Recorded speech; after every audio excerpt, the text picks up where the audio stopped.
Thank you so much, and thank you for being here. I did want to call attention to a couple parts of your testimony. Yep. So on the training piece, I'm just going to say this as someone who is a justice of the peace. Having absolutely no training, being handed a manual that was a nice manual, certainly, but I think that there is a missing piece, because I was terrified when I filled out that very first one to make sure that I was actually handing it in, and even that it's going to the right town, which I think is a huge mistake that people make. And often it's the town clerk who catches that the person was married over here or got that license over here, but you're returning it to the wrong town, kind of thing. So any sense of why we haven't had training up until this point? Or, is this a burden on towns to have to do training?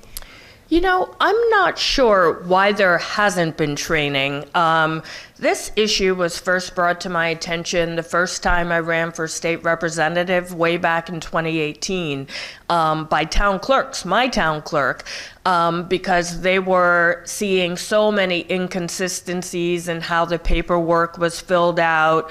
I also heard about it from Vital Statistics.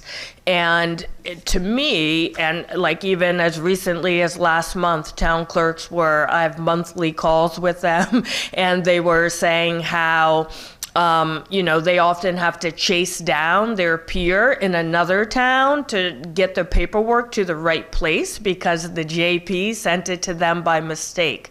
So they are already doing a lot of work that they shouldn't be doing. So this bill would actually lessen their workload by making sure that people get all this paperwork to the right place and filled out correctly from the outset. And then the other part of your testimony, when you said picture vans separate, women in one, men in another, my understanding is that is happening in Connecticut. And if you can elaborate on that just a little bit. Sure. Most people probably saw, I believe it was last November, an article in the Hartford Courant about this happening in Southington. We've also seen it in New Haven, Trumbull, I believe East Haven. Many towns are seeing, and no one knows what it is. Sometimes it's human trafficking, sometimes it's immigration fraud. I think in Southington, the situation was someone was married and then showed up the next day to marry someone else.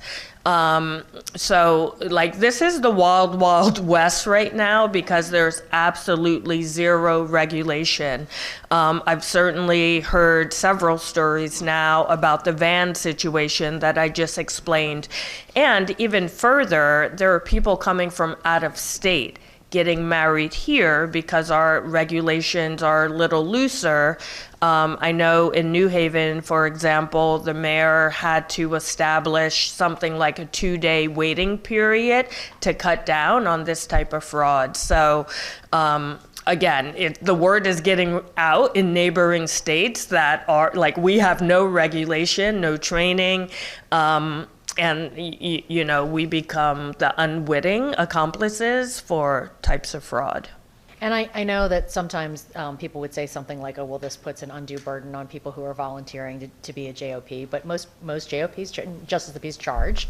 And I think that just being able to cover, I just know I would never want to accidentally participate in anything like that, so I think this does a great job of making sure that as a Justice of the Peace, you're going to not be liable for, human trafficking. I think it protects the JPs as well, because let's not forget, although we usually associate JPs with weddings, they have the same oath of powers as a notary public. And notary publics have to go through training, testing, etc. There's a whole code of conduct, etc. So, a JP can issue a subpoena. A JP can sign off on a land conveyance. A JP can do many things other than simply officiating a wedding. So without any sort of training,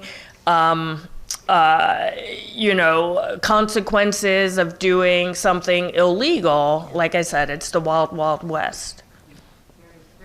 Very concerning, especially the part about other states are looking to people are coming here because our rules are too lax.